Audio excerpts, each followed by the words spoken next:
Welcome to the UAEactiveSPEARO channel. I hope you remember about the survey, and now welcome to the episode number with Robert Schmaus. Amazing guy with a lot of experience. He's been spearing since last 25 years plus, and in this episode you will know more about his history, this what he likes. He will give also some advices how to behave on the boat, but definitely it's worth to listen to him. He has a lot of good informations, and you might call him a mentor. Please listen also to the episode number 2, which is going to be published next week, and he's going to talk a lot about his new book. And look at this guy and enjoy the interview. Hey guys, good morning. So we are in a beautiful scenery today with the amazing guest. I was really willing actually to have Robert with me as my guest, and I would like you to tell us actually more about spearfishing, but there's probably a lot of topics that you can talk about, and really that's a headache if you have a guy who knows everything. And actually he wrote also a book. That's a very interesting topic. We'll talk about this later on. Robert, how are you doing? And tell us something more about you. First of all, many thanks for having me here, Andrew. A big pleasure. I think the project you're doing is wonderful. We need more community, more people sharing ideas. So super. Who I am? I'm one of the so many spearos on this beautiful planet. And I started officially in 1995, so some time ago. But actually the story, but I will make it short, it's very funny. I was born in Peru, in Latin America. So naturally we had this beautiful Pacific Ocean. It's not this one, by the way. And we went surfing every day. Huh? So when there was surfing and waves, it was cool. If there was not waves, we were super bored. And then one day, I was really very small, I saw one guy coming out of the water, and I realized there is something underwater. So he was coming out with goggles, with fish, he had a stick. So that's how it started. So I was maybe, I don't know, 10, 11 years old. So I asked my dad, what the heck is this guy doing? And he said, go and ask him. So I asked him. I discovered that under the water is very nice. So I started mixing surfing while there is waves. And when there is no waves, instead of being bored on the beach, I just got the goggles. I got ugly, very hard fins, like caoutchouc fins, black ones, no color, no camo, no fancy things. Yeah, these are actually very sophisticated compared to that. And so I started going under the surface, and that's how it started. But it took long time because there was no teacher, there was no YouTube, there was no spearfishing academies or institutions that are teaching to you, or people that were eager or even able to share with you the ideas. So that's why I mentioned 95. So big cut. 1995, I suddenly was in Spain without going into further details, and I saw one guy doing a duck dive and disappear in the blue. And that's when I was thinking like, wow, that's a different dimension. So I approached this guy, his name is Raul, and I asked him, how do you do this? Don't you have pain on the ears? So topics like equalization even. I did not have these topics because I was going to 3 meter 5, and it was horrible already at 5. Of course, it hurts a lot. So I stayed probably around 1-2 meters most of my time trying to find octopus. And this guy showed me the things how to do. So that's very roughly until 95 what I did. Robert, I'm listening to you. You have actually very good voice. You should actually be having some good job as a narrator in some amazing spearfishing movies. So guys, if you're going to prepare something and you need a good, strong voice, there is a guy. As I see, as I'm into spearfishing since maybe last 2 years only, I see that so many people, they are real watermen. So being a waterman, you can be a surfer, you can be a sailor. That's amazing. And by the way, we have something in common. I do also surf, or I used to bodyboard. So it's a kind of surfing for some people that they don't know. But basically, we catch the same wave. So yeah, talking about waves and this what is underwater, that's amazing. And then I saw that you have a lot of potential in terms of actually creating good videos, and that's why you have also a nice YouTube channel, which is with plenty of videos and some instructions. I saw one of the videos has even 11,000 hits, so that's a lot, I would say. And then tell me more about why you are so passionate about spearing. What is that exactly? So why I'm passionate about spearfishing? That's an interesting question actually. A lot of people would say, oh, I want to get the biggest, fattest fish possible out of the ocean. For me, no, it was like a natural evolution, like I said before. being bored on the beach when there is no wave, so I went into the water. Actually, I have to thank my father, because we went a lot to fishing and especially hunting. We were hunting ducks and some stuff outside of the water. So I had this hunter in me in a way. So when I went to the water, and in '95 I met these guys in Spain, they were really using real spear guns and stuff. For me it was like, wow, this is like futuristic things. I never saw this before. And I was quite young then. So what I like about spearfishing, to be honest, is to be in the sea. So you mentioned the word waterman. I've heard other words also referring to it as ocean man. It's people like you. You do sailing, other people swim. The other guy is taking a kayak or a ski, And it's really very wonderful to be outside. I love the ocean, yeah, like so many other people, so I'm not unique at all. And as all people in the ocean, you start to discover things, yeah? Shells, plants, coral, strange creatures. You start Googling it now at 95. I did not Google a lot, to be honest. It's not like now. So I love to discover things and explore. So you go into the water, you see a fish, you think like, this thing is edible. So one thing I did also is go to fishermen's markets. And then I was like, wow, so much fish. What is this? What's the name? How good is it? And I tried a lot of things. Of course, not in 1 month. It's like years and years and years and years. And this accumulated. So why I love to be in the water? Honestly, sometimes I don't pull the trigger the whole day. Some of my buddies, they ask me, why you don't pull those fish? I've got fish in my freezer. I don't have a great demand for food now, to be honest. So why should I shoot something if I don't need it? And I enjoy, for example, if you dive down and there is a huge school of barracudas, and not only with barracudas, it's such an amazing feeling that you dive down and these guys circle you. And people ask me how many, maybe a dozen, maybe 20. And when you count them, it's like hundreds of them. And if you're in the blue, there is sometimes schools of like big-eyed trevalists on the East Coast that are circling you, and there is thousands, and I'm not making jokes. So you feel like that. And this is the surface of the ocean, and below it's like maybe 100 meters. Obviously, we don't dive down to that depth, but you're like in the middle of nowhere. You're little, you must be very humble. You realize you're just a tiny part of this. So probably this is what I enjoy most. It's not really shooting fish. Of course, a tasty red snapper, yum, yum, yum, yum. Always welcome, or a kingfish. But it's really to be outside there and see these little black tip sharks, or we have here sometimes the nice opportunity also on the East Coast to see the whale sharks. Come on, this is amazing. People see this edit and they think like, wow, like BBC. Obviously, I don't have skills of BBC, but like the content, it's like super. There's turtles, there is all this, I think 6 species of sea snakes. We have the dugongs here, It's amazing. It's a beautiful place to be in the water at all.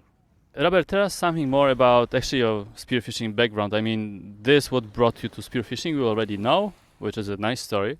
And really, actually, you can see that you can show that you evolve actually to get into all aspects actually of water.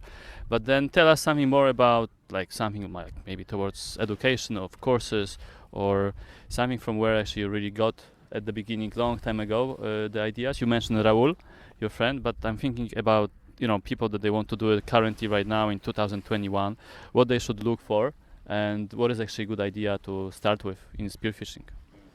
Actually, it's an excellent question. I tell you what I did, and I tell you what it should look like actually today.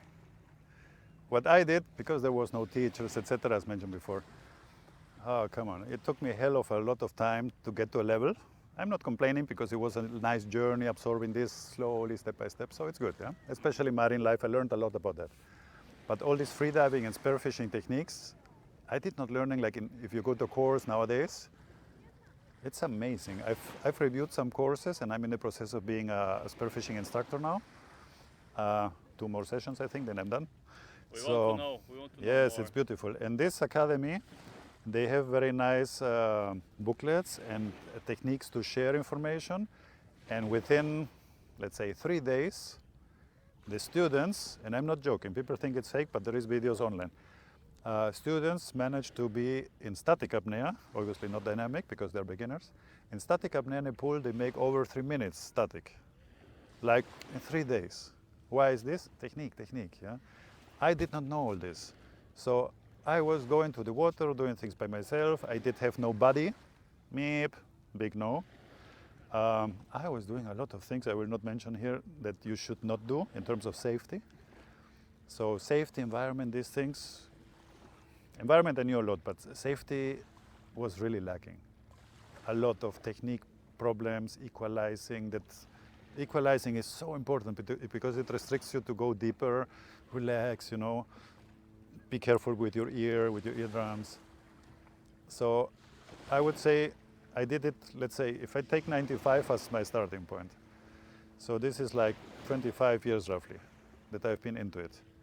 And I've seen now students, friends of mine, Majid, for example, is now diving 1.5 years, not even. And he goes down with us to 20 meter. He just landed at 6.6 kilo mahi last week. He got a wahoo, like, what is it, 6 weeks ago, or maybe more. So this guy is on a level that is amazing. And you see, after 1.5 years, let's say. And it took me many, many years, which for me it's not too bad because it was slow, so I'm a very safe diver. I never had a blackout, no LMC, as long as I can remember, you know. So, but I would, if you allow me, I would like to recommend to people, don't waste your time and try to do things. There is a friend of mine told me there is this body science. First time I heard the word. So some people telling you do this, do that, do this, but these guys don't know either, without being unrespectful. But they never went to a course, they have no experience, but they are telling you how to do things. Then you need to question this. And it's about your life and your safety, because if you do errors there, that's it. So I'm not trying to scare nobody, but you know, if we drown, we drown. We're there, yeah? We need air to breathe. So I would very strongly advise people, come on guys, go to a course. Yeah, it's so expensive. Expensive compared to what? Don't buy guns, save there, go less to the restaurant, less to discotheques, I don't know. Save some money, go to a course. Why? Number one, safety. And that's really the number one by far. You will know how to do things safe. Number two, technique, it's clean. You do the duck dive nice, you're at 4 or 5 meters. So you don't need a lot of weight. Too much weight is bad, you need buoyancy, you know, some safety rules. I will not go into details now. The other thing is you will learn how to do all these freediving techniques properly with a spear gun. So it's not a freediving course like so many good courses, so I really like these courses, but they don't teach the spearfishing aspect of it. So I really, as a bottom line, not to make this conversation too long and boring, guys, spend some money, go to courses, learn things, make it like this, the learning curve, not like me, like super long, which fun, but now I would never more do this, of course. Get on boats, go out with good people, look for people that are much more skilled than you to learn from them as well. And go to local surf shops. Don't be greedy and buy everything online. Go to surf shops locally and engage with people. You get also very good support if you buy locally things, of course, but you will learn a lot of nice people and get to know really good buddies that will take you to places you have never been to. So I strongly recommend go to a course, learn things quickly and safely. Just after the technical break, and I was walking just along the water, I saw a school of small, tiny queenfish and some needlefishes as well. Talking about some small groups and so on, community I think is quite important. Community in the UAE for spearfishing I think is kind of big. It's quite interesting, yes. Especially that we are, as you said, as you mentioned, we have access to two amazing waters, so the ocean and the Gulf. And the question is how to make communities better, or you know, how to improve strong community. I mean, definitely you mentioned about the local shops, you mentioned about also academies where you can learn how to actually do whatever you need and how to be safe. But what else? Do you have any suggestion? Maybe some guidance, or maybe your book would be also a good guidance. So hopefully I wish you all the best with the book in the future, but that might be a good guidance, or maybe think about this, how to attract communities for that. But what would you say? Do you have any ideas about, you know, good community, let's say, and then how to even improve? That's a cool question, actually. Because you know, this sport, in the past there were like 3 guys doing this worldwide. Yeah? I'm joking a bit, of course. Now it's getting like very popular. I would not know now the number of how many spearfishermen we have in the UAE. We'll come to know, hopefully, thanks to the survey. But Yes. let's see if people they are going to attend. Yeah, of course, not everybody will answer, yeah, but I think there is a lot. I just say a number. What do you think? What answer? 3,000? 3,000. And why I say this number? Just a gut feeling, like talking to shop owners. I sometimes ask them very directly, how many guns you sold this year? And they're very nice, they tell me, because they know I will not disclose it. So I'm very respectful on all this information. That's, by the way, one thing, how to build community. Be respectful. Yeah? Don't steal information from people and share it with your buddies. That's not nice procedures, you know. Don't go with one guy to a super spot and he tells you, please don't tell people, because, you know, not everybody is aware about environmental issues, la la la, you know. So, and he will share then, and everybody goes there and shoots the guys, you know. So how to create community?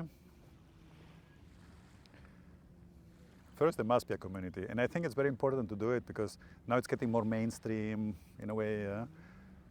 So the impact of what we do to the environment will be higher than like 20 years ago, of course.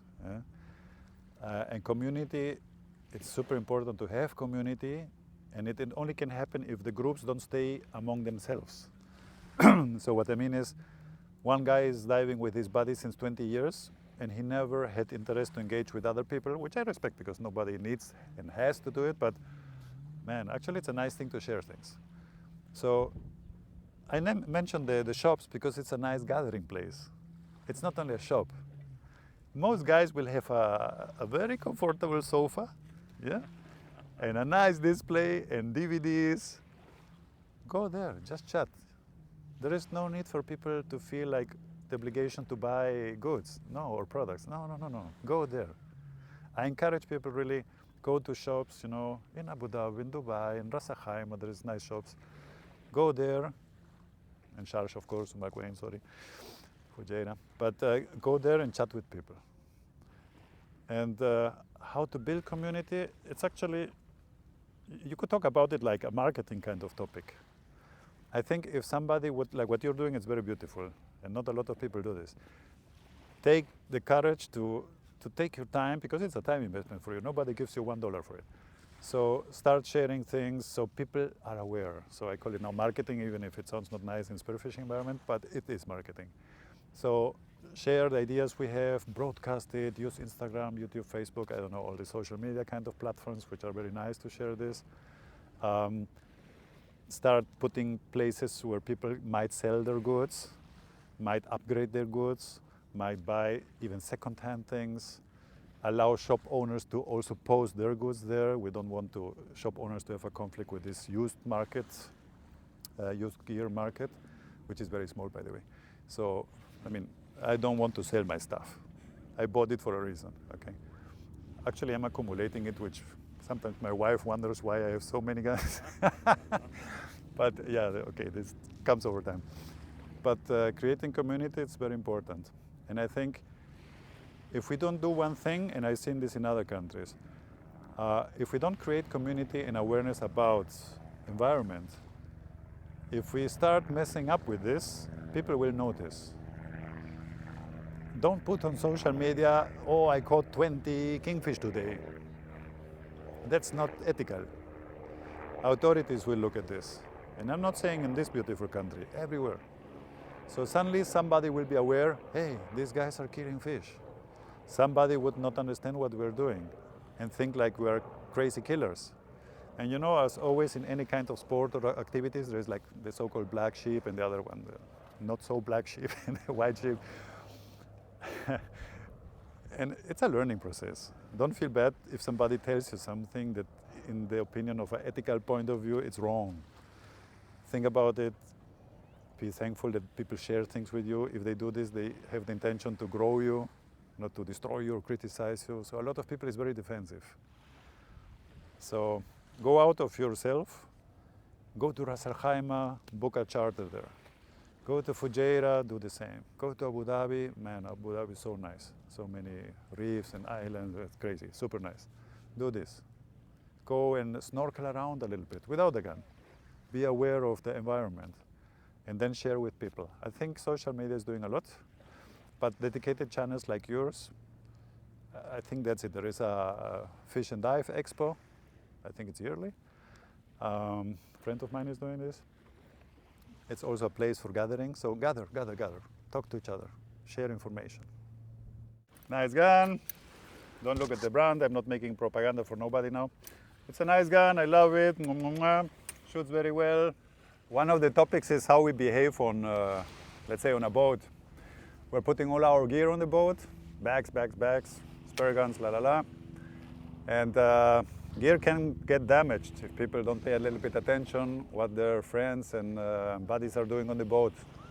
So think for a second, not only about your gear, but that your gear can damage the gear of the others. Typical example, points, no guard on the shaft tip, so this can make holes in, not on this one, but I had another fin where there was a little triangular hole, and come on, triangular, this is from a shaft, so I knew it's from a shaft. One pinched my float, this over years of course. The other one, I had a dry back, it's not really dry, it's a couple of holes in it. The floppers, some people don't soften it, some manufacturers, they don't care. This one does care, so this one is soft. And the helicopter is coming again. But some of these things or other parts are a little bit sharp. So yeah, I like to protect it. For example, I put something like this on top of it. So actually it's a sleeve of a very old wetsuit, actually a surfing suit. And so you see now the gun is protected. The roller heads, ceramic bearings, everything is protected, and my rubbers. So the rubbers can't get cut by some sharp object like floppers of other guys, things like this. So yeah, in a nutshell, be careful. These things fragile, don't throw things of them. When you pack a car with your bodies, because probably somebody will be kind enough to pick you up maybe. Yeah, just take care of each other. Don't throw fish on bags, be careful. Don't throw the anchor on gear. It's a very heavy piece of gear, so yeah. At the end, guys, I hope you enjoyed. Yeah, it's the first time I do something like this. I'm a very shy guy actually in terms of media and things. My Instagram, you probably see me only with shades and probably you see only fish because actually it's about fish, not about myself. The same with the YouTube videos. I film some fish. YouTube videos are okay, but I don't put that much effort into it because I prefer to be in the ocean. So yeah, create community. Andrew, many thanks for this time to share a little bit what this humble guy has to share with community. And guys, keep it going, go to a course, go spearfishing, be ethical, don't shoot small fish, enjoy it. Be safe. Take care, brothers. So that's it for the part 1 with Robert. Look forward to see the part number 2, probably within a week. Definitely go ahead and check his YouTube videos and Instagram posts. And now enjoy the footage that he delivered. Take care, guys.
We just had a little technical break, so right after the break I hope you're keeping up with us, and I hope I switched on the camera.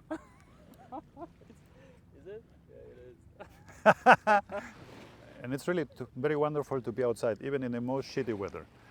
So what I like is, to be honest, probably this peace you feel. What happened? Sneeze. I'm not. I thought like I'm not supposed to say shitty. No. I said, I'm so well educated so far.